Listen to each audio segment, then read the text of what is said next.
Hi hello friends నమస్తే. నేను మీ అమ్ములోని cooking in channel నుండి ఈరోజు మనము 1 కేజీ పీతలు కూర ఎలా తయారు చేయాలో తెలుసుకుందాం. వీడియో చూసే ముందు ఒక స్మాల్ రిక్వెస్ట్ అండి. వీడియో చూసే ముందు మన ఛానల్ని సబ్స్క్రైబ్ చేసి లైక్ చేయండి.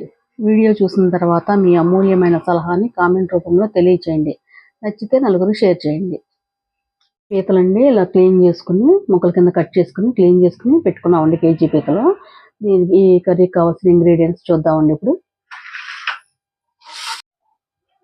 ఈ పీతల కూరకంటే కొంచెం ఆయిల్ ఎక్కువ పడుద్దండి. ఒక కప్పు ఆయిల్, ముప్పావు కప్పు ఆయిల్ అండి.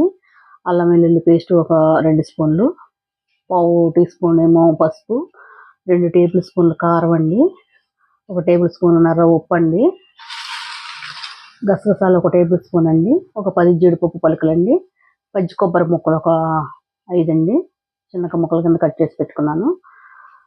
ఉల్లిబొందండి, ఇది ఉల్లిబొందు వాసన లేకుండా ఉంటుందండి.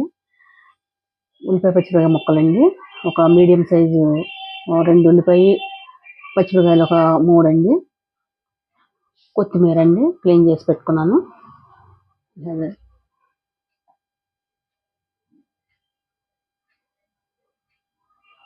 చూడండి, కళాయి పెట్టుకుని ఆయిల్ పోసుకోవాలండి.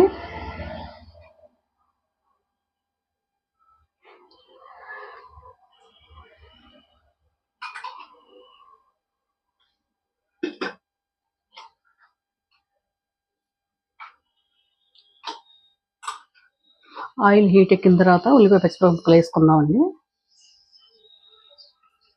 హీట్ ఎక్కిందండి, ఇప్పుడు ఉల్లిపాయ పచ్చిమిరపకాయ ముక్కలు వేసుకుందామండి.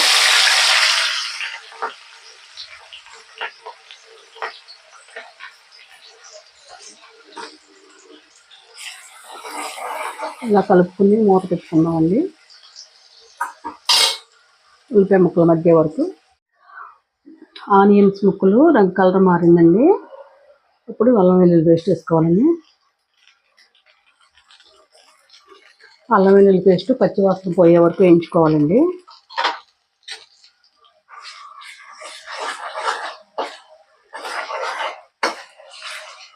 పొయ్యి కొంచెం సిమ్లో పెట్టుకోవాలండి, ఉల్లిపాయ ముక్కలు మాడకుండా మూత పెట్టుకున్నాము.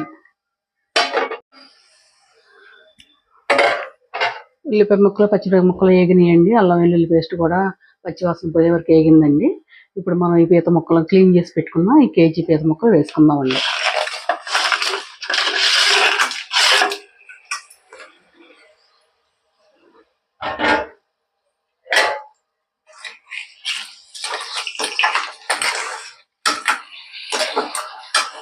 స్టవ్ కొంచెం మీడియం ఫ్లేమ్లో పెట్టుకున్నామండి.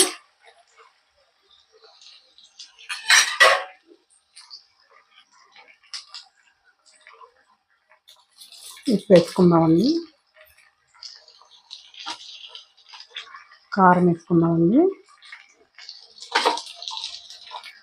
పసుపు వేసుకుందామండి,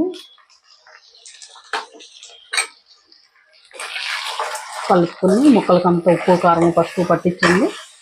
మూత పెట్టుకుని సిమ్లో పెట్టి మగ్గించుకుందామండి.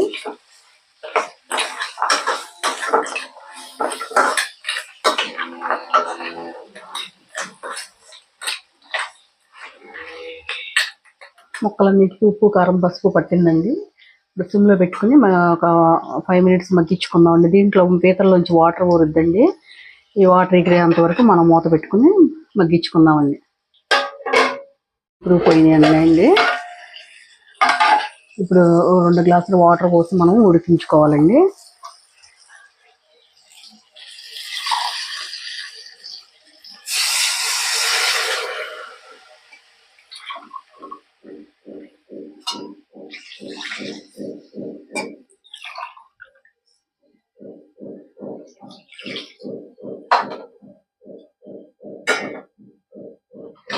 కలుపుకుని మూత పెట్టుకోవాలండి.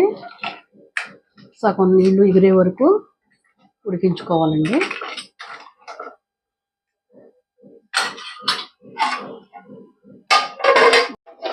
ముక్కల్లో పోసిన వాటర్ అన్నీ ఎగిరిపోయినాయండి. ఇప్పుడు మనం జీడిపప్పు, గసగసాలు, కొబ్బరి, మనం మిక్సీ పట్టుకుని పెట్టుకున్నాం కండి, ఈ ముద్ద వేసేయాలి.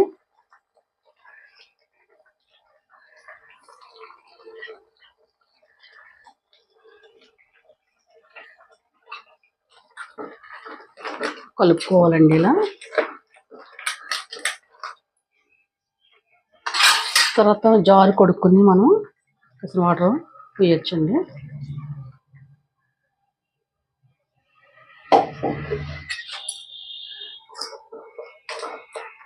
ఇలా కలుపుకుని ఉడికించుకోవాలండి. మూత పెట్టుకున్నాం. కూర ఎగిరిపోతుందండి. మనం ఇప్పుడు ముందుగా క్లీన్ చేసి పెట్టుకున్న కొత్తిమీర, ఉల్లిబందు వేసుకుందామండి.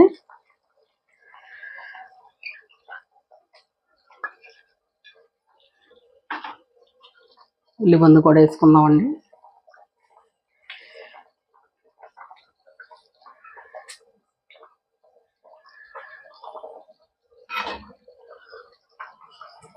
సరే కలుపుకుని ఒక 5 minutes ఉడికించుకుందామండి.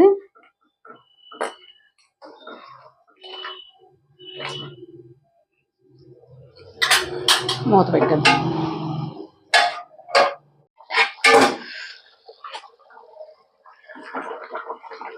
కూర ఎగిరిపోయిందండి. ఇలా చారువలాగా ఉంచుకుంటేనండి మనకి నోరు చప్పగా ఉన్నప్పుడు కానీ, జలుబు చేసినప్పుడు కానీ, నోటికి ఏవి తినబుద్ధి కానప్పుడు కానీ ఇలా వండుకుంటేనండి ఈ చారువలాగా సూపర్గా ఉంటుందండి. మంచి టేస్ట్గా ఉంటుందండి. మీకు పీతలు దొరికితే ట్రై చేయండి. బాయ్ అండి. స్టవ్ ఆఫ్ చేసినాకండి, సారీ అండి, నేను ఇందాక గరం మసాలా చూపించటం మర్చిపోయాను. అది 1 టేబుల్ స్పూన్ గరం మసాలా జల్లుకోవాలండి.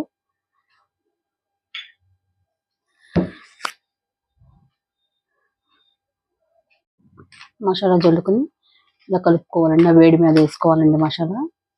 మంచి టేస్టీగా ఉంటుందండి. గరం మసాలా మనం ఇంట్లో చేసి పెట్టుకుంటాం కదండి, అది జల్లుకోవాలి. వేడివేడిగా వేసుకుని తింటే రైస్లో సూపర్గా ఉంటుందండి. చపాతీల్లో, పూరీలో, పరోటాల్లో, రైస్లో వేసుకోవచ్చండి ఈ కర్రీ. బాయ్ అండి.